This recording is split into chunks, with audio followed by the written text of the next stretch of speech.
I still remember the empty hanger swaying gently in my closet. It was where my favorite blue dress used to hang, the one I'd saved for years. When I realized it was gone, my heart sank, and when I found out my own mother had sold it, I just couldn't understand why. Before continue, please subscribe our channel and like our video.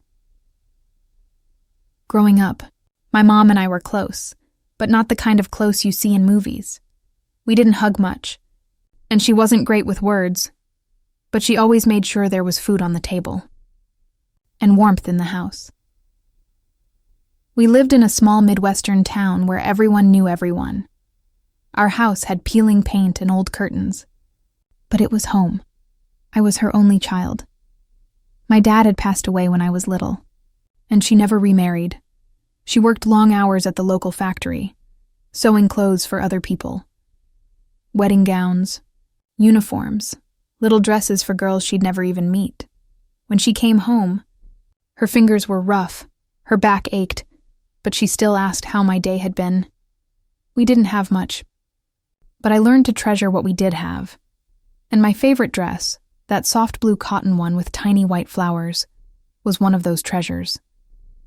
It wasn't expensive, but it was made by her. One late night before my school's annual party, I wore it to birthdays, picnics, and even on days when I just wanted to feel special. It made me feel like I mattered, like my mom had stitched love into every single thread. Years later, when I got my first job in the city, I kept that dress carefully folded in my closet. It reminded me of home, of her, so when I came back one weekend and found it missing, something in me cracked. "Mom?" I asked quietly, as she peeled potatoes at the kitchen counter. "Where's my blue dress?" She didn't look up. "Oh, that old thing?" she said. "I sold it to Mrs. Wilson's niece. She needed something nice for her school function." I froze. "You sold it?" She nodded, like it was nothing. "It was just hanging there, Emma. You never wear it anymore." I felt heat rise in my chest. "It wasn't just a dress, Mom," I said softly. "You made it for me." She sighed. "Don't make a big deal out of it.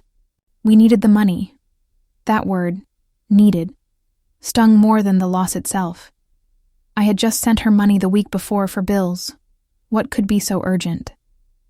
She wouldn't meet my eyes, and that was the moment I realized something wasn't right. After that day, I started noticing small things. A gold chain missing from her drawer, groceries that looked cheaper, dinner portions, smaller. Her smiles were forced, her laughter rare. Whenever I asked if everything was okay, she'd just say, "I'm fine, sweetheart. Just tired," but I knew something was wrong. One evening, while putting away groceries, I found empty medicine boxes in the cabinet, painkillers and pills for her chest. When I asked, she brushed it off again. "I'm old, Emma. Pills are just part of being old." But I couldn't shake the image of that missing blue dress, and the way she said, "We needed the money." The guilt started to grow, for living in the city while she struggled back home. A few days later, I decided to surprise her. When I got there, she wasn't home, and when she finally walked through the door, she looked startled to see me. Her hands trembled slightly as she set down a small paper bag. "Medicine again." "Mom," I said softly, "is there something you're not telling me?" She hesitated, then smiled weakly. "Don't worry, dear. You have your own life. Let me handle mine." Her words weren't harsh, but they built a wall between us. That night, I cried quietly in my old room, the closet door still open, the empty hanger swaying like a silent witness. A week later, I got a call from the local pharmacy. "Ma'am, your mother's medicine is ready. Should we add it to her credit again?" "Credit?" I asked. "Yes, she's been paying slowly. She said her daughter would help soon." My heart dropped. That evening, I went through her drawer, something I'd never done before. Inside an old envelope, I found receipts. Not for groceries, not for bills. They were hospital slips, tests, x-rays, heart medication. And that's when the truth hit me. She had been selling things, not out of greed, not out of carelessness, but to pay for her treatment. The blue dress, The gold chain, even her favorite shawl, all gone, so she could live a little longer. I didn't confront her right away. For days, I carried that truth quietly, watching her move slower, her hands trembling as she poured tea. One morning, I told her I had to return to the city. She nodded, maybe even relieved, thinking I didn't know.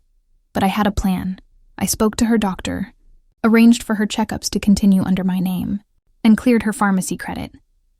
Then I opened a new bank account, just for her medical expenses. When I returned 2 weeks later, I brought a small box with me. Inside was a dress, blue, with tiny white flowers, almost identical to the one she'd made me years ago. She looked at it, confused. "I made one just like this once," she whispered. "I know," I said. "You made it for me."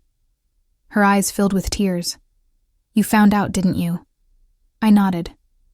"You should have told me, Mom." She looked away, ashamed. I didn't want to be a burden. I reached for her hand. "You're my mother." "You could never be a burden." The next Sunday, I took her to the hospital myself. She protested the whole way. "You should be at work." "Emma, don't waste your time." But I stayed. I held her hand during the tests, brought her tea afterward, and even made her laugh a little. That evening, as the sun set behind the hospital windows, she looked at me and said, "I didn't sell that dress because I didn't care. You know, I sold it because I wanted to buy another month." Tears rolled down my cheeks. "You bought us both time, Mom, and now I'm going to make sure we use it well." She smiled, tired, but peaceful, and for the first time in months, I saw her rest without worry. Months passed. Her health improved, slowly but surely. We spent more time together, morning walks, simple meals, quiet talks. The house still had peeling paint, but it was filled with light again. Sometimes, I catch her looking at the new dress hanging in my closet. She never says anything, but her eyes soften, like she's remembering everything stitched into that blue fabric. I learned something then, that love isn't always shown in easy ways. Sometimes it hides in the sacrifices we don't see, until it's almost too late. And sometimes the things we think we've lost come back as lessons. If this story touched your heart, please like, comment, and subscribe for more calm, real-life stories that remind us what truly matters.